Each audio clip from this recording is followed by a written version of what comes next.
এই দলের বিরুদ্ধে নানা ধরনের ষড়যন্ত্র করে যাচ্ছে। আপনারা দেখেছেন গতকালকে বাংলাদেশের জাতীয়তাবাদী যুবদল, স্বেচ্ছাসেবক দল, ছাত্র দল ভারতীয় আগ্রাসনের বিরুদ্ধে আমরা গতকাল পল্টন কেন্দ্রীয় কার্যালয় সামনে থেকে ভারতীয় হাই কমিশন অভিমুখে আমরা পদযাত্রা করেছি এবং স্মারকলিপি প্রদান করেছি। শেখ হাসিনা, তুমি ভারতে বসে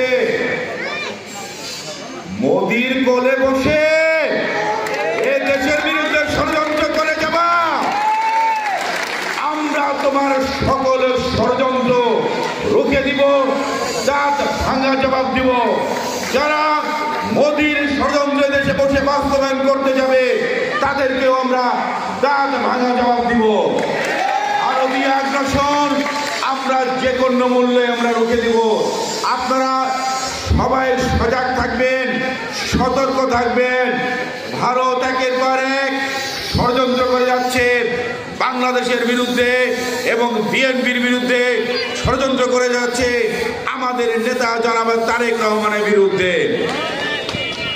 তারা বাংলাদেশকে একটি তাবেদারি রাষ্ট্র তারা কায়েম করতে চায়, যেমনি ভাবে তারা করেছিল মাফিয়া ফ্যাসিস্ট হাসিনার আমলে। তারা এখনো বাংলাদেশকে তাদের একটি তাবেদারি রাষ্ট্র পরিণত করতে চায়।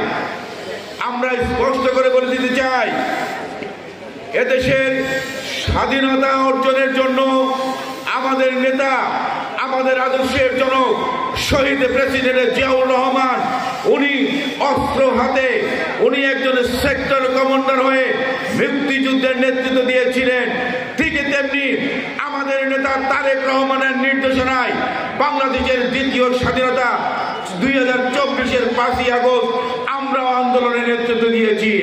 আমরা বুকের তাজা রক্ত দিয়ে আমরা দেশের স্বাধীনতা এনেছি।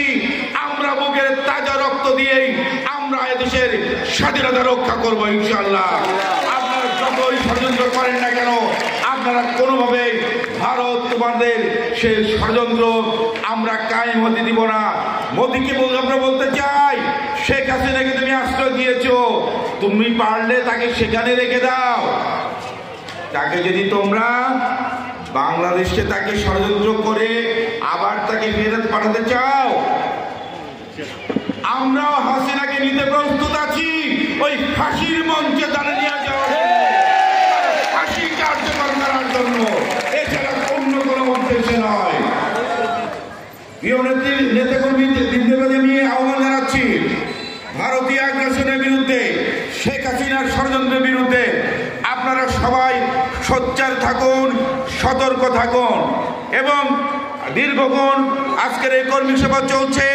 শেষ মুহূর্তে আমি বলতে চাই, বাংলাদেশের রাষ্ট্র কাঠামো মেরামতের লক্ষ্যে আমাদের নেতা জনাব তারেক রহমান 31 দফা দিয়েছে।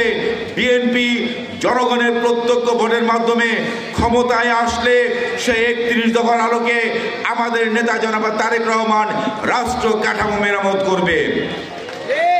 আপনাদেরকে আহ্বান জানাচ্ছি, আমাদের নেতা তারেক রহমানের প্রস্তাবিত 31 দফাগুলো আপনারা দেশের সর্বস্তরের জনগণের মাঝে আপনারা সেই 31 দফাগুলো পৌঁছে দিবেন, সকল শ্রেণী পেশার মানুষের কাছে নিয়ে যাবেন।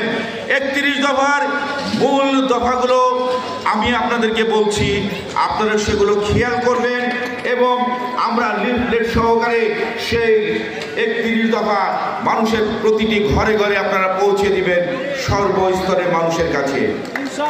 31 দফার মধ্যে কি রয়েছে? 31 দফার মধ্যে রয়েছে এদেশের বিচার বিভাগ, এদেশের নির্বাহী বিভাগ, এদেশের প্রতিটি সরকারি জায়গায় গত 17 বছর মাফিয়া ফ্যাসিস্ট হাসিনা বিচার বিভাগকে তারা পরাধীন করে রেখেছে, স্বাধীনভাবে তারা কাজ করতে দেয়নি, বাংলাদেশের মানুষকে সুশাসন থেকে বঞ্চিত করেছে। এদেশের জনগণের কাছে প্রত্যেকটি সরকার জবাবদিহি থাকে।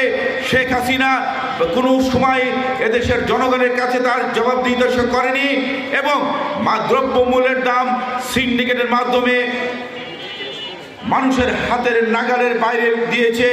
এদেশের বেকার ব্যবস্থার কোনো সমাধান করেনি এবং এদেশের মানুষকে পদে পদে হয়রানির শিকার হয়েছে। এমনকি শেখ হাসিনার সময় পবিত্র জুম্মার দিন ইমাম সাহেবরা মসজিদে কি খুতবা দিবে, সেখানে আর শেখ হাসিনার লোকরাও এরকম কিন্তু তারা এগুলাকে কি বলে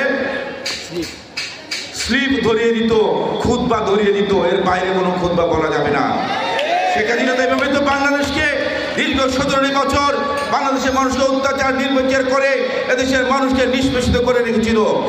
সেগুলার আমূল পরিবর্তনের জন্য আমাদের নেতা জনাব তারেক রহমান 31 দফা দিয়েছে। সেই 31 দফাগুলো কি? সে 31 দফাগুলো হচ্ছে এদেশের বিচার বিভাগ সম্পূর্ণভাবে স্বাধীন থাকবে, কোনো সরকার বিচার বিভাগের উপরে হস্তক্ষেপ করবে না। 31 দফার মধ্যে কি রয়েছে? এদেশের মানুষের জন্য সুশাসন নিশ্চিত করার জন্য বিভিন্ন মন্ত্রণালয়ে বিভিন্ন জায়গায় সেই সুশাসন নিশ্চিত করার জন্য বিভিন্ন পরিকল্পনা হাতে নিয়েছে। কারণ এদেশের বাংলাদেশের প্রজাতন্ত্রের সকল কর্মচারী হচ্ছে প্রজাতন্ত্রের যত অফিসার হোক না কেন, সচিব থেকে শুরু করে সবাই হচ্ছে এদেশের কর্মচারী। এদেশের মালিক হচ্ছে এদেশের জনগণ। সেই দেশের মালিকেরা এদেশের জনগণের কাছে ফিরিয়ে দেওয়ার জন্য আমাদের নেতা জনাব তারেক রহমান সুশাসন নিশ্চিত করার কথা বলেছেন। সবাইকে সজাগ থাকার জন্য